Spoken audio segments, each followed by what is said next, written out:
Test micro. 1, 2, S. 1, 2, 1, 2, test micro. Ça marche.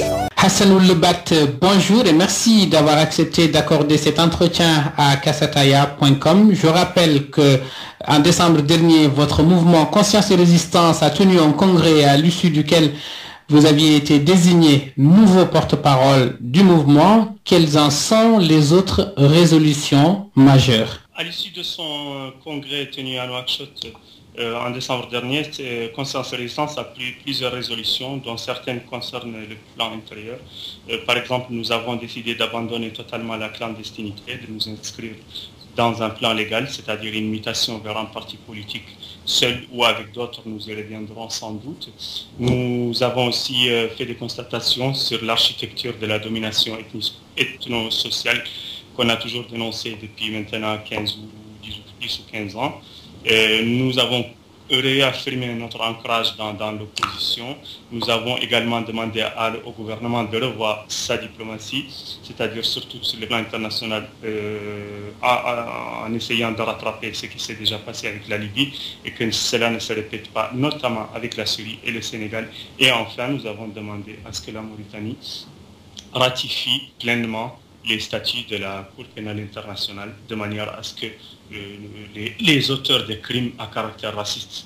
Alors, comment ça se fait que vous n'avez pas été bien entendu, médiatiquement parlant, alors que vous avez été à la pointe de la lutte contre Oultaya il y a 15 ans, comme vous venez de le rappeler? Pourquoi on vous entend de moins en moins aujourd'hui? C'est assez simple à expliquer et aussi assez paradoxal. Mohamed Ould Abdelaziz, l'actuel président de la République, pratique avec brio ce que l'on appelle la technique de la triangularisation. C'est-à-dire qu'il récupère les arguments de l'adversaire pour mieux les utiliser contre lui. Sauf que lui, il bénéficie d'un appareil médiatique beaucoup plus puissant que nous. Et donc, depuis son arrivée au pouvoir, il a récupéré nos mêmes arguments. On retrouve aujourd'hui Mohamed Ould Abdelaziz qui lutte contre la gabegie, qui lutte contre le racisme et qui lutte contre l'esclavage. Mais en même temps, il protège toujours à la fois ceux qui détournent les biens publics, il protège aussi les auteurs des crimes esclavagistes.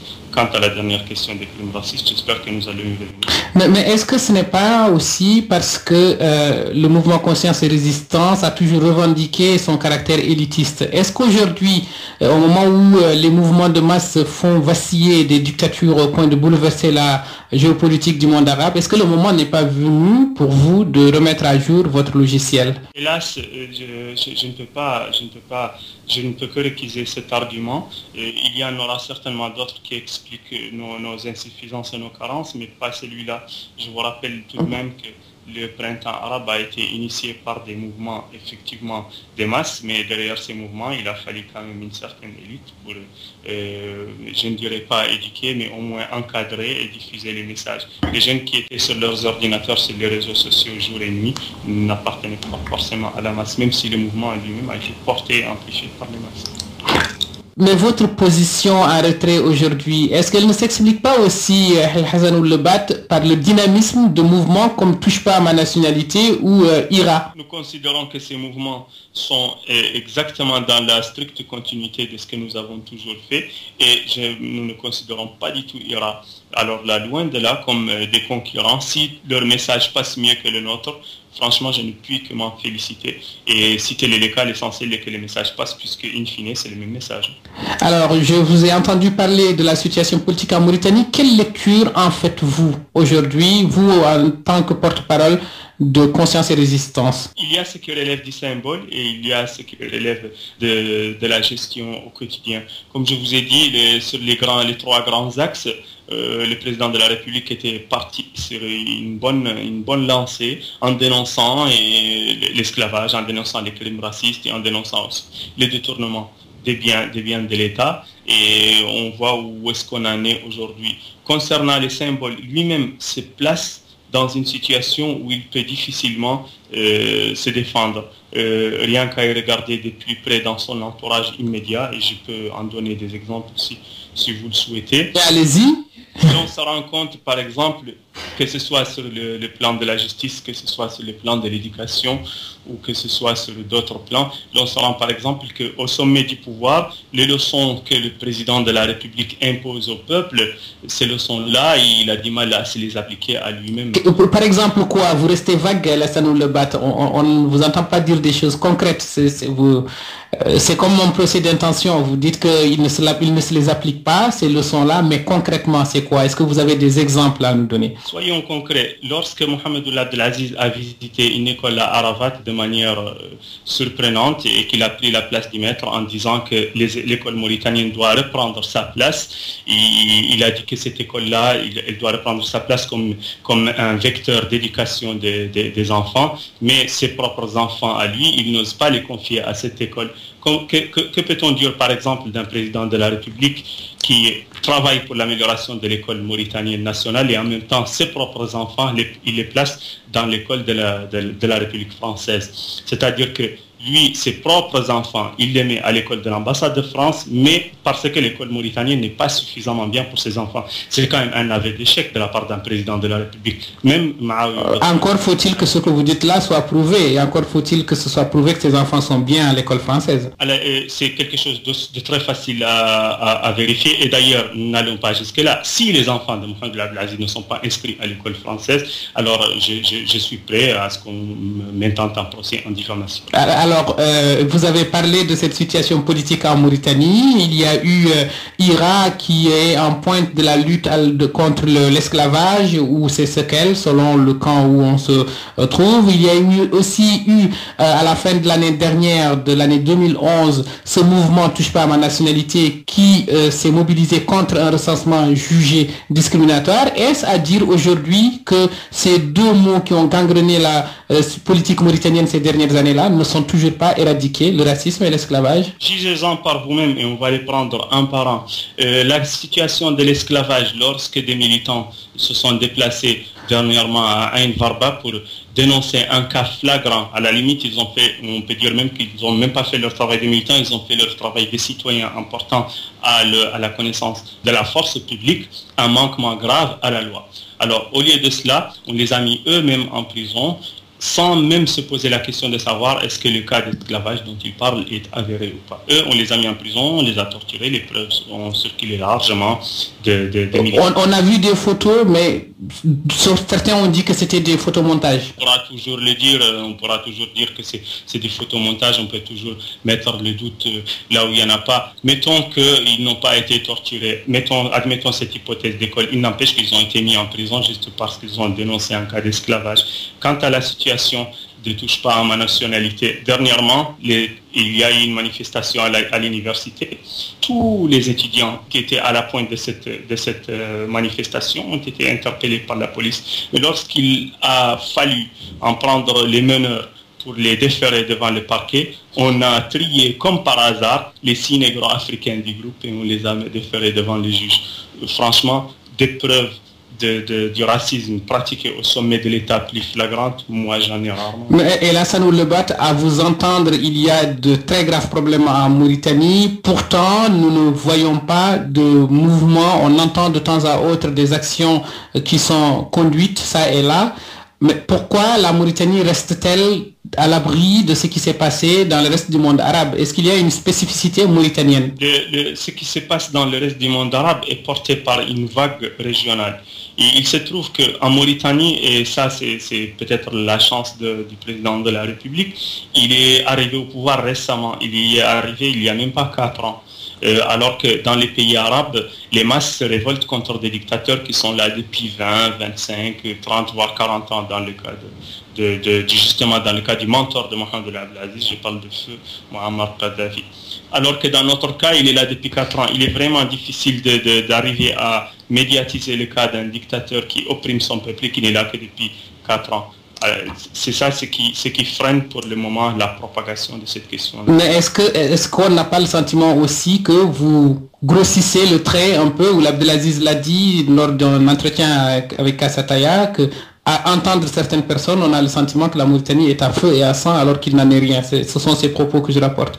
Est-ce que vous ne grossissez pas un peu trop le trait alors que dans les faits, ce n'est pas tellement ça. Depuis l'entretien où vous faites allusion, il s'est passé pas mal de choses, notamment les grèves à l'université et la tentative de déménagement de l'Institut des études islamiques et surtout les affaires qui ont émaillé la justice concernant son entourage immédiat à lui. Il y a eu aussi des jeunes qui se sont immolés par le feu et il y a eu, comble du comble, le propre fils du président de la République qui tire sur une pauvre jeune fille et qui ne passe même pas 24 heures en prison. Il est aujourd'hui libre de ses mouvements alors qu'elle est entre la vie et la mort.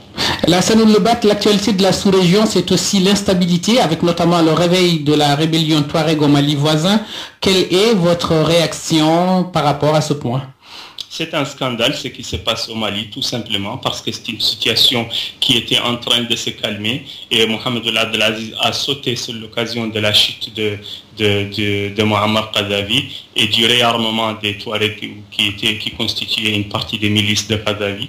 Il a reçu des leaders Touaregs en Mauritanie, au vu aussi de tout le monde, et il a fait en sorte de souffler sur les braises alors que son rôle était de ne pas s'immiscer dans les affaires d'un pays. Vous êtes en train de relayer des accusations graves qui ont été portées notamment par la presse malienne qui a tiré à boulet rouge sur la Mauritanie, qu'elle accuse en sourdine de soutenir la rébellion Touareg. Est-ce que c'est fondé? Est-ce que vous pouvez prouver ce que vous avancez là?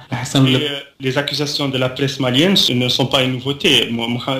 Bien avant le décès d'Ibrahim Agbanga, il était reçu à Nouakchott par le président de la République, Mohamed Abdelaziz, et par son chef de la sécurité, Mohamed Ould Hadi. Ces deux-là se sont employés depuis 3 ans à attiser les braises et à faire provoquer une guerre au Mali parce que pour eux, un Mali instable, c'est un AQMI instable. Et de toute façon, eux, ils pensent, peut-être à raison, peut-être à tort, selon moi à tort, que la déstabilisation de AT impliquerait à terme une déstabilisation d'AQMI ou alors l'installation d'un régime qui serait plus favorable à Nouakchott. Et Lassane Lebat, vous êtes un fin connaisseur de la région et des mouvements terroristes. Est-ce que ces accusations de collision entre la rébellion Touareg et AQMI sont crédibles à vos yeux? Il est peu probable que les deux mouvements qui cohabitent dans un seul désert n'aient pas le désert et pour eux par nature, il est peu probable qu'ils cohabitent sans qu'il y ait un minimum de rapport. De là à parler de rapport organique ou de croire qu'en attisant le feu de la guerre au Mali, on réussirait à circonscrire AQMI, il y a de la marche à mon avis. Alors est-ce que M. Ould Abdelaziz a eu raison finalement de s'attaquer au terrorisme à la racine, y compris en territoire malien? Mohamed Ould Abdelaziz s'est attaqué au terrorisme tout seul. C'est-à-dire que la première fois qu'il a attaqué AQMI à l'intérieur du territoire malien, il a violé l'accord qui est signé entre le Mali, l'Algérie, le Niger et la Mauritanie. Cet accord stipulait que chaque armée peut poursuivre AQMI sans avoir à demander l'autorisation préalable, mais pas au-delà de 150 km. Ils se sont bien incrustés en territoire malien en l'absence du président malien. Ce dernier, malheureusement, a dû avaler la couleuvre sous la pression de Paris. Alors revenons-en à Lassane Lebat, si vous le permettez, à la Mauritanie, où l'opposition vient de demander le départ de M. Ould Abdelaziz. Que pensez-vous de cette position? Raisonnable et légitime ou va-t-en-guerre et anti-républicain? Je pense malheureusement qu'elle est un peu prématurée puisque la Mauritanie a tout de même connu des élections en 2009. Mohamed Abdelaziz a été élu. Ne répétons pas la même erreur que nous avons fait avec Sidi Cheikh Abdallah. Nous avons malheureusement l'habitude de ne pas laisser les gens terminer leur mandat. Maintenant, le combat politique, de mon point de vue, ce n'est pas de faire en sorte que Mohamed Aziz tombe dans le tumulte de la révolution arabe, mais de faire en sorte que les prochaines élections, prévues dans 2 ans, armons-nous de patience, les prochaines élections soient organisées dans des conditions... C'est une position officielle de conscience et de résistance. Vous n'emboîtez pas le pas à l'opposition qui demande le départ de Ould Abdelaziz? Nous demandons le départ de Mohamed Abdelaziz par les urnes. Donc à la fin de son mandat? À la fin de son mandat, sauf s'il souhaite partir avant. Et Ould Abdelaziz qui n'est qu'à mi-mandat aujourd'hui, et sur la foi de ce que vous avez vu depuis qu'il est au pouvoir, est-ce que vous fondez quelques espoirs sur la suite? Personnellement, je n'ai pas le moindre doute qu'il essaiera de faire comme le temps à chaque élection et qu'il essaiera de se maintenir par la fraude en passant dès le premier tour. Là, une demande de départ immédiat par la rue sera légitime. Et par rapport à ce qu'il a posé comme acte depuis le temps qu'il est là, vous pensez que c'est quelqu'un qui peut apporter quelque chose à la Mauritanie pour ce qui lui reste de son mandat? Malheureusement, le début de son mandat et surtout la dernière année a été émaillé de déception en déception sur tous les plans. Maintenant, Mohamed Ould Abdelaziz est un président, comme je vous dis, qui a été élu. L'opposition, en son temps, a été incapable d'apporter la moindre preuve sur les fraudes, même s'ils en ont parlé en long et en large. Une fois que sa victoire est reconnue, est reconnue d'ailleurs par le président de l'Assemblée, M. Messoud Boulkher, et par la plupart des chefs de l'opposition, qu'il lui laisse terminer son mandat et qu'à partir de là, il commence à s'organiser pour une réelle transition en Mauritanie. El-Hassan Ould-Lebat, Mohamed Ould Abdelaziz, vous le savez sans doute, a joui d'un certain soutien au début de son mandat et même avant de la classe politique, qui semble aujourd'hui avoir été ringardisé d'ailleurs, et il a continué, il ne chemine plus avec quelqu'un comme Ahmed Ould Daddah, mais Messoud Boulkher, qui est le président de l'Assemblée nationale, comme vous l'avez dit, est avec lui, Boïdjeloul Ahmed aussi, une autre grosse pointure de la scène politique mauritanienne. Vous avez été proche, vous, à un moment donné, de Messoud Boulkher. Comment voyez-vous son positionnement aujourd'hui? Ce qui est quand même navrant avec toute la classe politique, y compris ceux que vous avez cités, c'est leur incapacité à faire face aux tentatives de séduction de Mohamed Ould Abdelaziz. Il est quand même censé être le moins diplômé de tous, à les entendre, le moins intelligent de tous, et de toute façon le plus jeune de tous. Et malgré cela, il n'a qu'à claquer du doigt, et celui à qui il a claqué, il vient. Souvenons-nous, Ahmed Ould Daddah a été l'un des premiers à reconnaître son coup d'État et à participer à ces assises pour la démocratie organisées peu après le putsch contre le président ou le Cheikh Abdallah. Une fois que Ould Abdelaziz n'avait plus besoin d'Ahmed Ould Daddah, il lui a dit maintenant tu t'en vas. Il a refait la même chose avec Jamil Mansour, il a refait la même chose avec Sar Ibrahima, avec Saleh Al-Hanana, et maintenant c'est le tour de Messoud Boulkher. Et peut-être demain ce sera au tour d'un autre. Et à chaque fois, il en fait ce qu'il veut, et par la suite, il les jette comme un vieux paquet de Kleenex. C'est quand même navrant qu'il n'y ait aucun de ces leaders politiques qui s'est dit à un moment donné, non, moi je ne vais pas tomber dans le panneau dans lequel mes camarades sont tombés, moi je vais essayer de faire quelque chose de plus intelligent. Eh bien non, à chaque fois, il tombe dans le même panneau et Ould Abdelaziz en fait ce qu'il veut. Une fois qu'il a fini avec eux, il les jette.